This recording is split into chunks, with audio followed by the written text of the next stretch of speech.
All right, everyone, so bear with me on my voice quality today because I'm getting through a head cold, but the Nintendo Switch news does not stop, so we're not stopping either. It is Wednesday, November 10th, and there's a few brand new Switch stories that have dropped that I want to share with you guys today, starting with the SteamWorld announcement that we're actually getting a new installment in this franchise, and this is one that I missed out on, so I'm excited to talk through it with you guys and maybe learn a little bit more about the series as we go because the hype online for this game is absolutely real. Then I want to share with you guys the big updates that we got around Grand Theft Auto The Trilogy, the definitive edition, as we are getting very close to this release, and we now have the music list that will be included in the game, as well as just an overall list of feature upgrades that we can expect at release. And the big talking point for today's video is a big problem that continues to persist, specifically around physical games on the Nintendo Switch, and I want to share with you guys why this may be bad news for the future of physical games as a whole.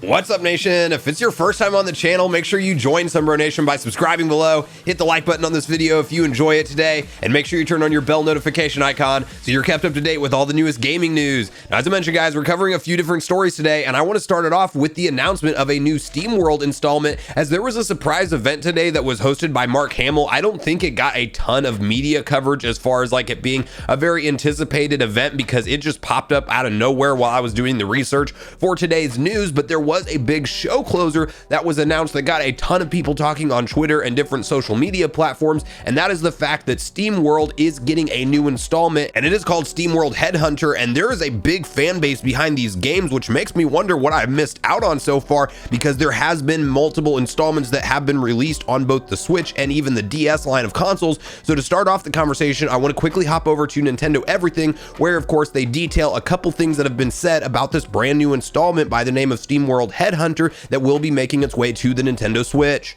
SteamWorld HeadHunter announced. Thunderful has announced SteamWorld HeadHunter, the latest addition to the SteamWorld franchise that has had a long presence on Nintendo platforms. The new title is a stylized and colorful third-person co-op action adventure with a head-popping twist. It'll still feature the style and charms the series is known for, but is now entering the 3D space. Thunderful is keeping quiet on additional details, so it's unclear when the game will be launching and what platforms it'll be on. That said, every single SteamWorld game has been on a Nintendo system, so we'd be surprised if HeadHunter broke that tradition. According to Thunderful, it will have more information about the new project soon. We'll bring you all the news when it drops. So one very notable direction from that announcement today is the fact that this will be their first stab at a 3D SteamWorld installment, and I want to hear from you guys on how you feel about that, because up to this point, the franchise has been entirely in 2D, and also share with me if you think they're worth going back and playing, as I am leaning into that idea now because I think a lot of the games are actually on sale on the eShop, and you know, with the fan reaction being so pumped about this new announcement, I would like to see where all the hype is coming from. So share with me your opinions on the franchise so far and really what you think it has to offer overall, and if you think I would enjoy a stylized game like that, because I do think it looks very good from the trailers on the previous releases. But I really want to hear from you guys on what you think about the series going into the 3D world for the first time, and of course action adventure co-op games sound very fun to me, so I will be keeping my eyes on this one. I will definitely keep you guys updated as we get new information, trailers and release dates and official system confirmations and things like that, but please share all your thoughts and opinions on all things SteamWorld in the comments down below. Now, the next update I want to share with you all is around Grand Theft Auto The Trilogy, the definitive edition. And by the way, Rockstar, you finally freaking won me over because I keep saying the twice, even though I don't want to. In my head, I just want to say Grand Theft Auto Trilogy definitive edition, but here I am saying the twice, so you've won it over in my mind, I guess. But we have to talk through some of these brand new details that have dropped, because there's been a lot of discussion online about what music may make it into the game, which ones will be left behind. Also, just the overall feature set of upgrades, as I mean, we're right around the corner, like literally right around the corner. Tomorrow, this thing will drop physically, and then on December 7th, we will have the option to purchase it physically with a required download, which we will talk about a little bit later on in the video, or at least reference it. But while I'm not going to go through all of the music tracks that are left out, because there is a long list of those, and you guys can go check that out for yourself in the description down below, as I will have the article linked. There's just too much to discuss, but we're not getting every single music track that is a classic throwback that I wish we would have seen. But these were also, a lot of the tracks were tracks that were already left out of the re-releases on both the mobile and then even the PC versions that we've seen come over the course of time. So it probably isn't shocking to anybody, but it would have been nice to see more of those tracks actually come back and featured in this installment of Grand Theft Auto The Trilogy, the definitive edition. But I want to start off this conversation by quickly hopping over to VGC to read through the list of upgrades that we can expect when Grand Theft Auto The Trilogy, the definitive edition launches tomorrow and December 7th. Official GTA Trilogy feature list details all of the Definitive Edition enhancements. GTA's 3, Vice City, and San Andreas receive across-the-board upgrades for modern consoles and PC. So to quickly read through the full list of enhancements we have here from VGC, GTA Trilogy Definitive Edition features an updated player experience making it easier than ever to play these classic games, including a Grand Theft Auto 5 style controller layout, updated weapon and radio station selection wheels for quick switching, updated mini-maps with enhanced navigation allowing players to set waypoints to destinations, improved gunplay and targeting controls with upgraded drive-by controls in GTA San Andreas, the ability to immediately restart failed missions, updated achievement and trophies, new Rockstar Social Club accomplishments for members, plus a bunch of newly supported languages, enhanced visuals with improved graphics and fidelity across all 3 games, including higher resolution for textures from characters to weapons, vehicles to roads, and more for greater detail, a completely rebuilt lighting system with enhancement shadows, reflections, and more, improved environmental effects such as water and weather effects including rain and fog, plus more distinct changes to highlight different times across the sky, sun, moon, and stars, enhanced detail in trees and foliage, plus newly added 3-dimensional detail to buildings and windows, increased draw distances to provide a new level of depth and definition,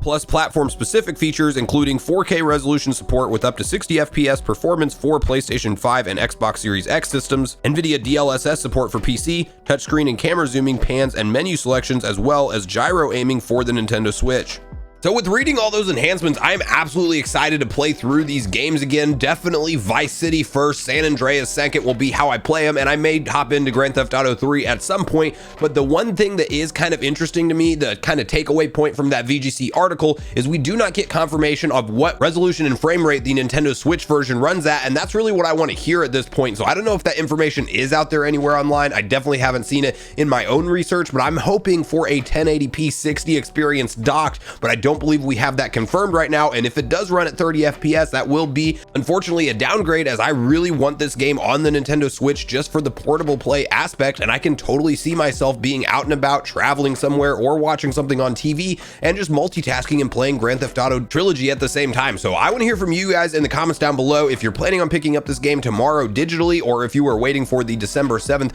physical release, and what all of your thoughts and opinions are around the music tracks that have been selected and even just these upgrades overall. And do you feel like this is definitely a good, worth it value at a $60 asking point for the Nintendo Switch platform? Now, the last thing I want to share with you guys today is really some bad news when we look forward into the future of physical collecting when it comes to games. And if you've been around on the channel here for a while, you will obviously know that I am a huge fan of physical releases for video games whenever possible, as I've just collected them my entire life. I was even a dumb kid at one point and traded in most of all of the collection that I bought for, a way to get a cheaper game when I had no money. And I regretted that and actually went back and retracked down a lot of those games as I got older and started working and had a little bit of money to spend. So, that was my experience with collecting, and that definitely physical video games have a very near and dear place in my heart. And I know that is not the case for everyone out there, and I definitely get the convenience of digital media and how eventually games will go all digital. But we are starting to see more and more of a problem persist in new physical releases, specifically around the Nintendo Switch and the lack of content that is there on the cartridge at release. And the reason this is on my radar today is the Pokemon Company has officially detailed a day one patch for both Pokemon Brilliant Diamond and Shining Pearl that is over 3 gigabytes large, and this actually has some very basic gameplay functionality included in this online patch that you really have to get out of the gate, such as the title screen. Like, even the boot up title screen is locked behind this day one update. All of the post game content and a lot of other multiplayer features are all part of this patch and not actually on the physical game cartridge. And there's a few reasons why this is important and notable to me, but I want to start off the conversation by hopping over to VGC, where we can read through the actual things that are in this patch so you guys can kind of be on the same page with the information that's out there, and why I think this is such a big deal for the future of physical games, because I don't think it's stopping with these Pokemon releases. I think that we continue to see things like this as we go forward into time. But to start off the conversation, let's quickly hop over to VGC and read through the article together.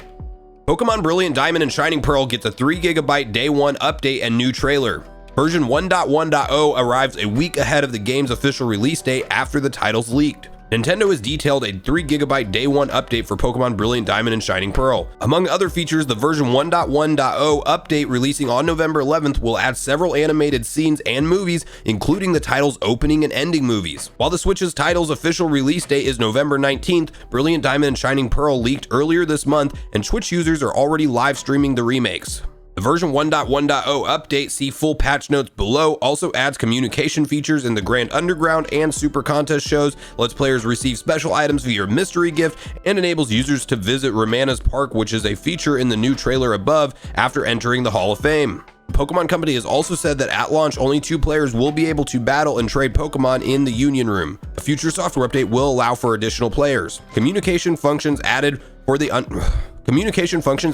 Grand Underground, Super Contest shows, Union Room, and Mystery Gift. You'll be able to enjoy local and internet communication functions of the game, features like the Grand Underground, Super Contest shows, and the Union Room. You'll also be able to receive gifts via Mystery Gift. Post Hall of Fame elements added. Some of the game's elements you'll be able to enjoy after entering the Hall of Fame, such as Romana's Park, will be implemented. Note, if you have game data that reflects that you have already entered the Hall of Fame, you can play these elements immediately after updating the software. Some in-game movies and animation added. Certain animated scenes and movies, including the opening movie that plays when the software is opening and the ending movie, will be implemented. Note, an opening movie has been added that plays when the software is opened. You can see it by closing the game and reopening it with existing save data. Note, an ending movie has been added. Even if you have already reflected entering the Hall of Fame on your save data, you can now see the ending by entering the Hall of Fame again. Some issues have also been fixed for more pleasant gameplay. So reading through all of that, it is obviously a lot of content to be left out of a cartridge that is already being shipped to retailers,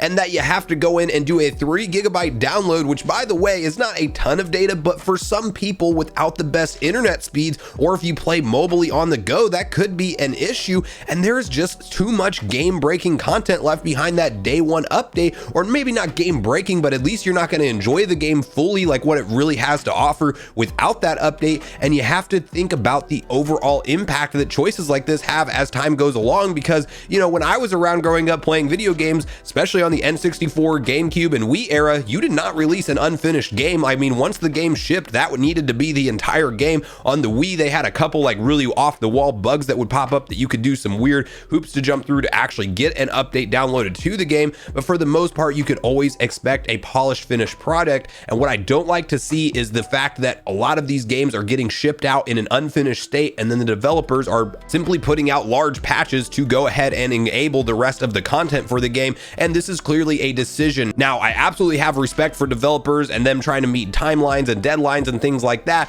but I do think that these day one patches should be reserved for things like bug fixes that they didn't initially encounter in their own testing. And then of course, once those bugs become apparent, then you release things like a day one patch to fix those bugs. But they've clearly chosen to ship these games in a very unfinished state. And you know, when it's things like the title screen that are missing from the boot up animation and then the ending movie, like you would think that that would be on the cartridge that you buy at retail. So imagine if you're, you know, maybe traveling across the country, you stop into a Walmart to pick up your Pokemon game for $50 instead of $60. Pro tip, make sure you do that when buying physically, and you're on the road and you don't have a great internet signal and you want to play Pokemon Brilliant Diamond and Shining Pearl wherever you're at. Maybe you're a passenger in a car and you want to play it for the whole drive, and guess what, you don't even get to see the opening animations. If you get far into the game, you don't get all of the content that's there. And I just think that this continues to be an interesting thing that happens with games, as we recently talked about Grand Theft Auto Trilogy, the definitive edition, that's actually doing a required download for maybe 2 of the games. Like, we don't know at this point, but it could be that we only get 1 of the games out of the gate and you have to download for 2 others.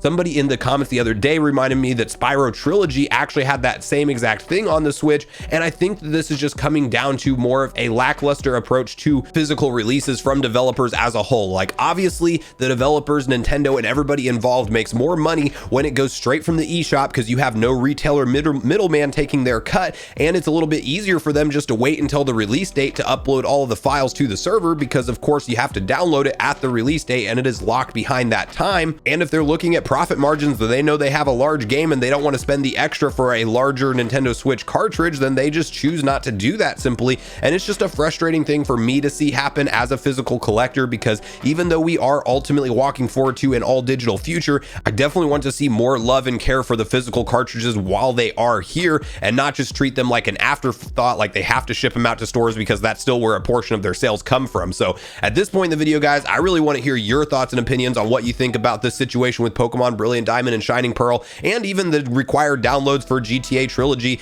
and, Spyro back in the day, and probably other games that I'm just not aware of that have already happened to do this on the Nintendo Switch. And I want to know your personal thoughts and feelings around it, especially if you are someone who is a physical collector, or even if you're not and you're someone who buys all your games digitally. I would love to hear what you think about day one patches and if they affect you at all. I would assume not as much, but I still want to hear from both sides of the audience. And if you all are all digital, like, what's your reason for doing that? Is it just the convenience factor, or is it something that you're really not that attached to having a case to look at and artwork and things like that on the back of the box? Like, you share all your thoughts and opinions with me in the comments down below on both sides of the audience, because I would love to hear from you guys on all things around the future of digital and physical gaming as we see more and more things like this happen today in the current climate. So I do look forward to hearing from you guys on all the stories we talked about today, as I do look forward to getting a back and forth conversation started with you all around these topics. Thanks so much for watching the video today, everyone. I do truly appreciate you all sticking around until the end. I do at this point in the video want to invite you all one more time to join Sunbro Nation if you haven't done so already. Do so by subscribing below, hit the like button on your way out if you enjoyed it today, and make sure you turn on your bell notification icon